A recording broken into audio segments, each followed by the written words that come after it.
Hello, hockey fans, and today we will discuss something big. The Leafs made a trade with the Nashville Predators, and something very positive. First, because the Maple Leafs are rebuilding, and second, because they managed to pull something that Brian Burke failed to do in Toronto. Let's see what it is.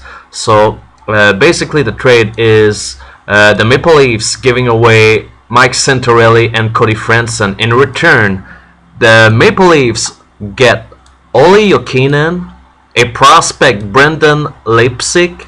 I hope I said it well. But the most important thing here, a first round selection for the 2015 draft. That's what I mentioned about Brian Burke was not good at getting round picks when he was giving away players. But now we've got ourselves a first round pick, and that's the biggest thing for Toronto. You got a prospect, which I believe would be a good prospect. We'll discuss later. But a first round pick, that is the biggest thing about this deal. And also, Olli Jokinen, it's from Darren Dreger. He said that Jokinen may be traded later, so he will likely trade him as well. Whatever, we'll see how it goes. But even if they don't trade away Olli Jokinen, he's going to be a free agent at the end of the year, so he is there to fill in a hole. And we'll see how it goes for Toronto. For Nashville, it is a good trade because they're bringing in players that they have drafted. They know Santorelli, they know Franson, and they add depth to their team. Santorelli is gonna be good in the third line. Franson's gonna add some depth to a already strong defensive corp. So the Predators are ready for the playoffs. For the Leafs, it's all about the future. Jokinen could be a trade asset. A first round pick, that's gonna be useful for the Leafs. Brendan Leipsic is going to be useful for the Leafs. If you don't know about Brendan Leipsic, here, this is on NHL.com. There's a guy who's playing in the Western Hockey League. He's a Canadian from Winnipeg. Okay, Western Hockey League here. Last year he scored 120 points, and this year he's at 91 points, and all of those done in 60-ish games played. And you look at what he looks like. He's a left winger, 5'9", 165 pounds. So I'd like to compare him to Brendan Gallagher from the Montreal Canadiens, and perhaps that's what we need in Toronto. You need those guys that have a little body but a great hearts.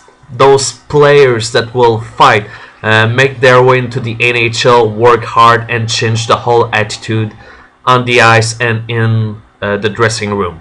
That's what I'm hoping to see from this kid as he steps up for an NHL career in the future.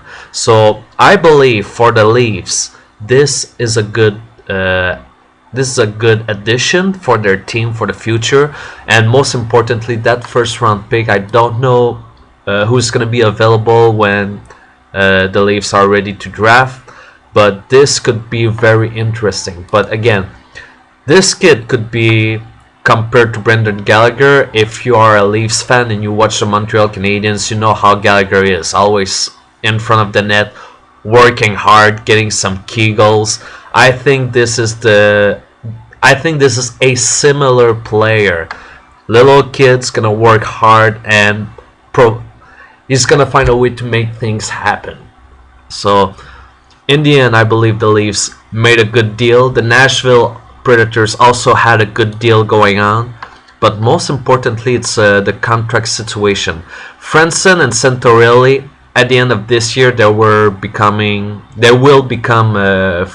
unrestricted free agents. So for the Leafs, it's important to get something in return, because this year the Leafs are not doing well, and probably these guys would want to try their luck with another team, and Nashville is the right place for them. Olli Jokinen, another guy who's gonna be an unrestricted free agent, so we'll see. Maybe we'll just fill a hole for the rest of the season, or maybe he will be a trade asset.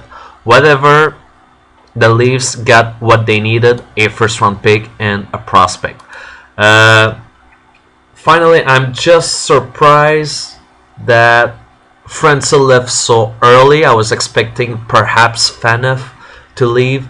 Kessel, I don't want to see him leave, but I think he's gonna leave sooner or later. So I'm expecting one of those two guys to leave by the end of the trade deadline. And I'm asking you this question. For the next move, what do you expect? Who's gonna leave? And what will the Leafs get in return? Are they going to try to get another first round pick? Are they going to get other prospects?